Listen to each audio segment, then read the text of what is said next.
The train departed with a groaning hiss, kicking up dust into the face of the woman left behind. Her gloved hand clutched a worn satchel tighter, her knuckles pale beneath the lace. She didn't cry, at least not yet. Crying would mean she still believed that someone might turn back for her, but the station was empty now, save for the wind and a few locals watching from a distance, murmuring with narrowed eyes and upturned lips. Bella Mayfield stood still as the last echo of the engine disappeared into the hills. She was a wide woman, and the fullness of her figure seemed to catch the sunlight unfairly, casting longer shadows than most.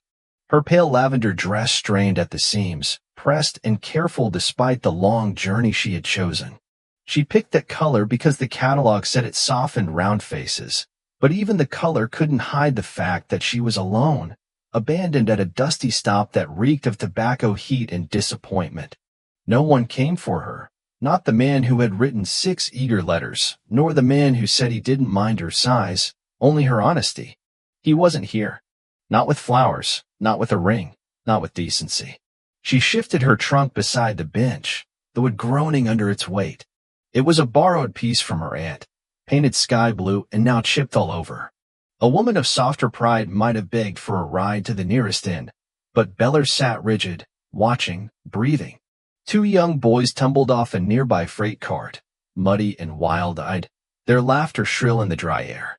One chased the other until he nearly tripped over her trunk. He stumbled, paused, then squinted at her. She met his eyes with quiet poise. Her mother always said kindness didn't have to be loud. The boy tilted his head. "You the new school teacher?" "No," Bella answered softly. "I was supposed to be someone's bride." The boy blinked, unsure. "He late?" Bella didn't smile. "No, sweetheart, he's not coming." A deeper voice joined them. "Ben, don't pester the lady." The man approaching looked like he carried whole winters in his eyes. Rough coat, dust-covered boots, a strong square jaw beneath a mess of dark stubble. He wasn't dressed like a rancher with something to prove. He was just a man trying to stay upright in a world that didn't care if he fell. "Boone Carter," he tipped his hat politely. "Ma'am." "Sir." The boy darted back to the wagon with his brother, and Boone lingered. "You need a ride somewhere? I don't suppose you know a Mr. Langley Carver." Bella's voice tried to sound casual, though her fingers gripped the satchel tighter. Boone shook his head. "No Carvers around here, not that I'd trust anyone named Langley with much." A tight laugh broke from her lips, bitter and raw. "Well, I trusted him with my future. Foolish me." He lowered his voice. "You come all this way on your own?" Bella nodded once. 3 trains, 1 stagecoach, 2 months of letters, 1 broken promise. He didn't offer hollow words, just looked at her with a kind of silence that didn't rush to fix things. Bella appreciated that. It was a silence that let pain breathe. "My name's Boone Carter," he said finally. "I got a farm up north, 2 boys, a good horse, and an old roof that needs patching before rain season. Wasn't planning on picking up anything more today than nails and flour, and yet here we are." Bella said. He nodded. "You planning to wait long, Miss Mayfield?" "Bella Mayfield." He smiled. It was small, unsure. "Miss Mayfield." "Bella will do under the circumstances." "All right, Bella." She met his eyes and found no judgment in them, just tiredness and something else. Respect perhaps, or recognition, like 2 people who had both been slapped by the same cruel wind. "Do you have anywhere to go?" he asked. "No." "I see." He didn't speak again for a while. The wind picked up, blowing grit across the boards beneath their feet. "My wife passed 2 winters ago," he said eventually. "Influenza took her fast, left me with 2 boys and a mule that bites." Bella folded her hands on her lap, unsure where he was going with this. "I tried to get help at neighbors, kin. No one sticks around long when the work's backbreaking and there's nothing sweet to come home to." He looked toward the general store. "Boys need a woman's voice in the house, someone steady, someone who's not afraid of hard things." Bella stared at him. "I'm not offering pity," Boone said quickly. "You look like a woman who's had enough of that." Her jaw clenched. "I'm offering you a name, a place, a chance to be something more than what that coward left behind." "You're asking me to marry you?" Her voice barely escaped her throat. "Not asking. I'm putting it plain." You don't have to say yes. She blinked. You don't know me. I've seen enough in 5 minutes. You didn't cry when he left you. You sat straight, held your pride, even when your world cracked. Beller looked away. I wanted to cry. But you didn't. His sons waved from the wagon. You'd be mother to those boys. I don't know how. Neither do I. We'll figure it out. She should have laughed at him, called him desperate, but something in her heart stirred. Some broken place that flickered like kindling meeting a spark. Boone didn't look like a man who offered things lightly. He didn't look like a man who needed saving, just one willing to share his ruin with another. I'm not thin, she said finally. I'm not blind. I've been told I'm too much. I've been told I'm not enough. They stood in silence again, the world waiting with them. You got a preacher in this town? Beller asked, voice low. Boone smiled. He owes me 2 favors and a coat. That should count for something. She stood, smoothing her dress with shaking hands. Then let's get it over with before I come to my senses. He offered her his arm. She hesitated before taking it. Beller Mayfield, he said as they walked toward the chapel, I reckon today was meant to break you, but I don't see anything broken standing beside me.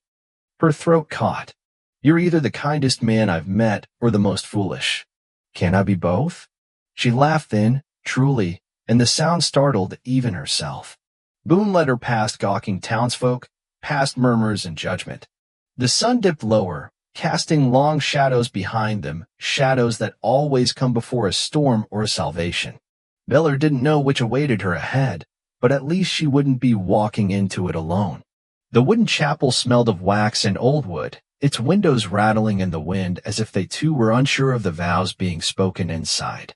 Beller stood beside Boone with her hands clasped, fingers white at the knuckles. The preacher, a round man with rheumy eyes and a hat 2 sizes too large, rattled off the words as though performing a blessing on a stubborn horse and not 2 strangers stitching their lives together with raw thread and fast knots. Boone's boys stood nearby, one clutching a fistful of prairie daisies, the other chewing on his thumb with suspicious eyes. They didn't quite understand what was happening, only that their father had spoken in the same tone he used when mending fences in a storm, firm and final. Beller repeated the vows in a voice that wavered only once when the preacher said, Do you take this man? She hesitated just a breath, but Boone didn't flinch. He only looked at her with eyes that didn't judge, didn't pity, just waited. That stillness steadied her, and she said, I do. Not as a surrender, but as a choice. The kiss that followed was brief, barely a brush, but it sealed something neither of them could name. The preacher nodded and mumbled, That'll do, before stepping away with a rustle of his ropes. Outside, Beller squinted against the sun. The station still loomed behind them, a reminder of how quickly life could change in the blink of a train whistle.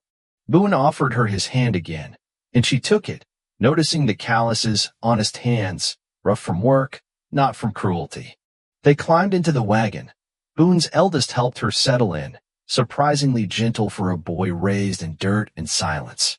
Beller felt the weight of stares from behind her as they rolled out of town, folks watching, judging, whispering words like desperate and foolish. She kept her gaze ahead. The road north twisted through dry grasslands and clusters of birch, the wind curling through yellowing leaves. Boone didn't speak for a long while. The boys napped against each other in the back, and Beller watched the sky change from blue to gold. You still breathing over there? Boone asked after some time. I think so. You did good back there. I didn't faint, if that's what you mean. He chuckled. That too. The silence that followed wasn't heavy, just open space waiting to be filled. Boone let the reins slacken slightly, guiding the mules up a ridge where the land opened wide into endless prairie. Beller shifted. You said you lost your wife 2 winters past? Flu came through like fire, took half the town, took her fast. I'm sorry. She was kind, never raised her voice, even when I deserved it. He glanced at her. You don't have to be her, Beller. I didn't marry you to fill a hole. Why did you marry me? He considered that. Because I needed someone strong enough to carry more than just water buckets, someone who wouldn't wilt the first time the world turned mean. You think I'm strong? I think you've been standing on cracked ground so long you don't realize it's you holding the roof up. Beller didn't know what to say to that, So she didn't, but her eyes stung in the wind, and not from dust. The sun dipped lower, and Boone pointed toward a hill where a crooked fence cut across a slope. That's home. The cabin wasn't much, weather-beaten with a roof patched in too many colors of wood and a porch that sagged slightly to the right. Chickens scattered as they pulled in, and a tired dog barked twice before recognizing the wagon. Inside, it smelled of pine, soap, smoke, and bread gone slightly stale. Beller's trunk was placed by the wall. A rocker creaked in the corner. She stepped inside slowly, feeling like an intruder in a life that wasn't hers. Boone showed her where the water was kept, the kettle, the matches, the hooks on the wall for her coat. His movements were natural, unhurried. He was a man used to sharing space with ghosts. That night they ate beans and cornbread by firelight. Boone's boys, Emmett and Samuel, sat close to the hearth. Beller watched them from across the table, unsure of her place. When she tried to take their plates to wash, Samuel flinched. "I won't hurt you," she said softly. Boone glanced up. "They ain't used to kindness yet. Give them time. I'm not their mother." "No, but they'll learn what your voice means soon enough." Later, Boone offered her the bed. "I'll take the chair," he said, already grabbing a blanket. "We just got married," she said cautiously. "Doesn't mean I get to demand more than you're ready to give." Beller nodded. That was the first time her heart truly relaxed. The days that followed were raw and real. Beller learned to gather eggs from hens that pecked like old maids. She chopped vegetables, mended shirts, and swept the floor while Samuel trailed her, saying nothing. At night, she read from her old prayer book aloud, and Boone listened with his eyes closed, not praying, just present. One morning, while hanging clothes on the line, she heard laughter from the barn. Emmett was grinning, mud on his cheeks, as Beller tried to catch a runaway goat. Boone stood nearby, arms crossed, watching with a lopsided smile. "She likes you," Emmett said, pointing at the goat. "I must smell like her cousin," Beller huffed, catching her breath. Boone approached. "You're doing better than most would. These ain't easy animals." "Neither am I." Boone looked at her, really looked. That night, as the wind howled through the chinks in the wall, Beller found herself awake while the rest slept. She walked onto the porch in her shawl and stared up at the stars. The land was quiet, holding its breath. Boone joined her, boots light against the boards. "You miss the city?" he asked. "I miss knowing what comes next." He nodded. "Out here, we just keep moving, one fence post at a time." Beller hesitated. "I keep thinking he might show up, the man who left me at the station. What if he does?" Boone leaned on the rail. "Then he'll see what he lost, and I'll make sure he doesn't forget it." Beller looked at him. "You don't even know what I'm worth." Boone's voice was steady. "No, but I see how your hands never stop, how the boy started sleeping through the night again, how my house doesn't feel hollow anymore." Her throat tightened. She blinked quickly, then laughed softly. "That's a lot for a fat woman with a broken truck." He stepped closer. "It's not the weight that mattered. It was the way you carried it." Their eyes locked for a moment. The air shifted between them, charged, uncertain. "I'm not asking you to fall in love with me," Boone said, voice low. "But I won't stand by if someone tries to take what's mine." Beller didn't reply, but she leaned against the railing beside him, shoulder to shoulder, watching the stars until the cold chased them back inside. Deep down, in a place she didn't quite understand yet, Beller knew something in her had begun to change, not because she was finally chosen, but because for the first time, she had chosen back. The frost came early that year. Beller woke one morning to find the windows kissed with ice, delicate crystals blooming in the corners like lace work. She wrapped herself in her shawl and moved to the stove, feeding it wood and coaxing the flames to life. Outside, the wind howled across the plains, fierce and biting. Boone was already up, splitting logs behind the barn with that quiet intensity she'd grown to recognize. The boys were still tangled in their quilts, breath fogging softly above their mouths. Beller poured hot water into the tin basin and washed her face. As she caught her reflection in the rippling surface, she noticed something strange. She looked different, not thinner, not softer, but grounded, like the land had begun to shape her into something rooted. Later that morning, Boone returned with a letter in his hand, creased and mud-spotted. He held it out like it might burn. Veller dried her hands on her apron before taking it. The handwriting was sharp and arrogant. To Beller Mayfield, I was told you went through with the marriage, that you dared to take another man's place while wearing the title that should have been mine. You'll regret that. I'm coming. The signature, though slashed with haste, was unmistakable Langley Carver. The name made her stomach twist. She hadn't heard from him since the day she stepped off that train and found only silence. Now, suddenly, he remembered she existed. Bella read it again, her lips pressed into a hard line. She folded the letter slowly and precisely, then handed it back to Boone. Well, she said, voice steady. The rat wants his cheese. Boone didn't smile. He knows where we are. He'll come with fists or lawyers. He'll find me with a rifle. Boone sat down at the table, rubbing the edge of the letter with his thumb. If he tries to lay claim, we'll have to be ready. He doesn't have a claim. Her voice was sharp now. He left me to rot. That letter is the sound of a man realizing someone else found value in what he threw away. Boone nodded. Still, I'd rather he didn't show up here thinking this land's full of sheep. Then we show him the wolves. For days after, Boone worked like a man bracing for a flood. He fixed the fencing, sharpened every blade, oiled his rifle until it gleamed. Beller trained herself too, not with weapons but with will. She made sure the boys knew how to keep quiet if danger came. She kept her eyes on the horizon when hanging laundry, her ears tuned to hoof beats. The tension seeped into everything, even the air they breathed. Beller found herself flinching at every knock, every distant shout from the road. One evening, as dusk painted the sky in reds and purples, Boone handed her a revolver. It was small, nestled into her palm like a secret. You don't have to fire it, he said. Just knowing it's there might be enough. Beller stared at it. I've never held a gun before. Well, now you have. She nodded. I don't want to shoot anyone. Neither do I. But I'll do it, she said, her voice low. If he thinks he can take me back like property. Boone's eyes met hers. He won't get close enough to try. The storm broke the next afternoon, a cloud of dust rising in the distance long before the sound of hooves reached the house.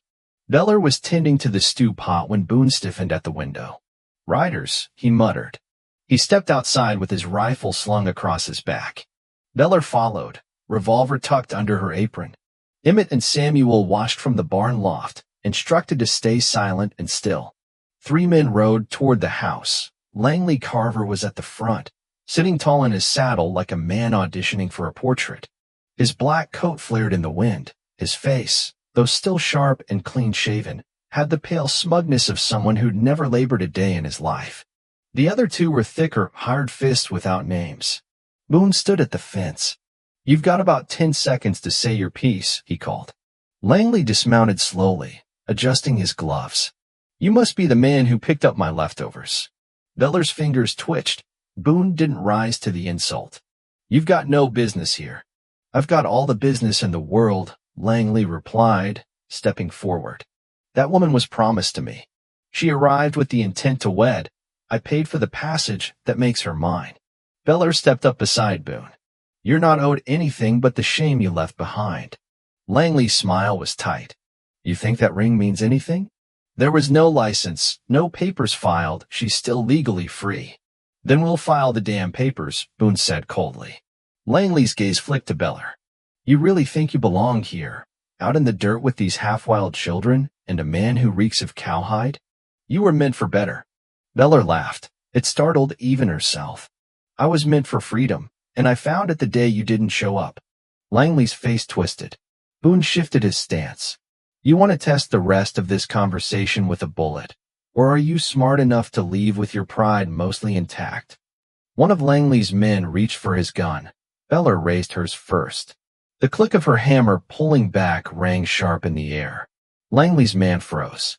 I may not know how to aim yet, Beller said, her voice clear. But at this range, I don't have to.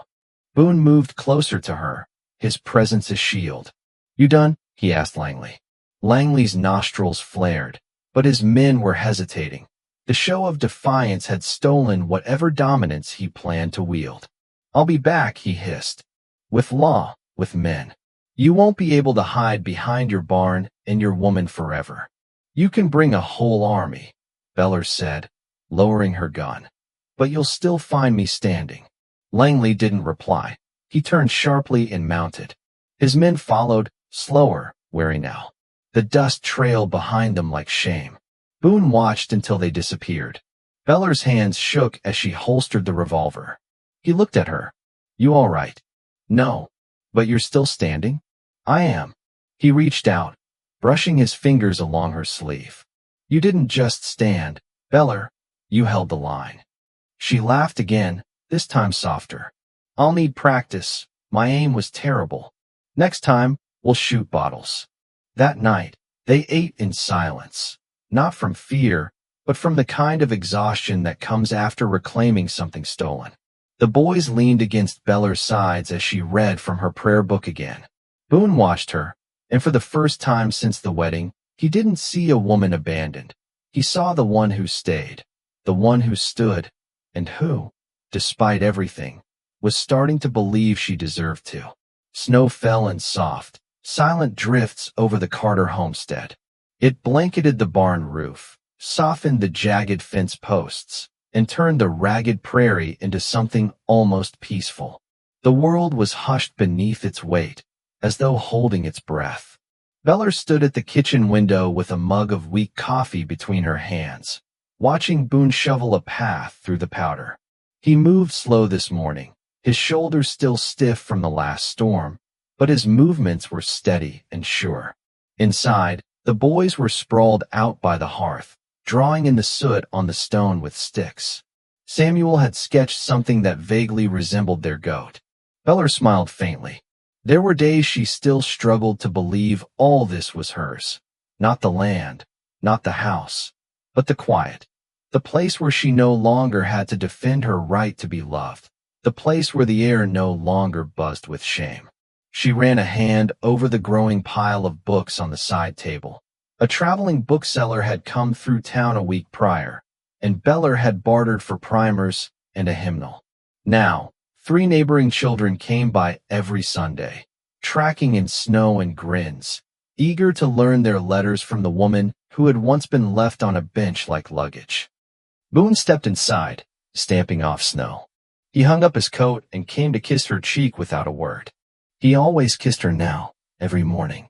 Habit, perhaps, but it never felt routine. His lips lingered. He still saw her every day like it was the first. The wind shifted, whistling sharp through the eaves. Beller's fingers tightened around her mug. Boone noticed. You all right? She nodded. Just that time of year, I suppose. He knew what she meant. It had been nearly a year since the day she arrived, since the train, the letter, the rushed vows, and a crooked chapel. A year since she had been claimed by a stranger and rebuilt herself inside his home. They sat together in the afternoon, rocking gently on the porch. The boys raced up and down the snow-tracked path, tossing handfuls at each other with wild shouts. Boone's arm slid behind Beller's back. She leaned into it, breathing in the scent of pine and leather. Then came the rider, a single figure on a dark horse, no cloud of dust, no companions, just one man black against the white. Boone stood first, saying calmly, eyes never leaving the silhouette. Beller didn't argue. She herded the boys into the cabin and latched the door, but she didn't stay behind it. She watched through the window as Boone stepped off the porch with his rifle tucked low against his leg. The man dismounted with care. His coat flared as he moved. It was Langley, his hat brim crusted with frost, his cheeks red from the wind, but his eyes were still cold. I came alone, he called. I figured you'd prefer that. Boone said nothing. Langley took a step forward, slow. I thought I'd be the one who made her into something. You thought wrong. Langley gave a small, bitter laugh. And yet, you did it. You married her, built something out here. Boone remained still. Langley glanced toward the house. She's stronger than I remembered. When I saw her sitting at that station, I thought she'd give up, find a train back east, fade. She grew roots instead. Langley's eyes flicked back. And she's got you to thank for that. She owes me nothing. There was a silence between them, heavy with unspoken words. Langley sighed. I didn't come to take her. I know that ships sailed. I just wanted to see what kind of man replaced me. You weren't replaced. You were erased. Langley bristled, but the fight had gone out of him. You'll leave now, Boone said, and not just from this land, from her story. I already did, Langley said, voice low. Veller opened the door. Her shawl whipped in the wind, but she stood tall. If you're here to apologize, save your breath. Langley looked at her for the first time, the mask cracked. I'm not sorry for leaving, he said, but I'm sorry I never saw what was in front of me. Veller's gaze didn't soften. I'm not. He nodded, turned, and climbed back onto his horse. No dramatic exit, just the crunch of hooves over frozen ground. Boone returned to the porch, letting out a breath he hadn't realized he'd been holding. Veller reached for his hand. You didn't have to come out, he said. I wanted to, she replied. I wanted him to see. Boone looked at her. See what? That I didn't disappear. That I grew. That I became. He nodded slowly. You did. That night, the fire burned long into the quiet hours.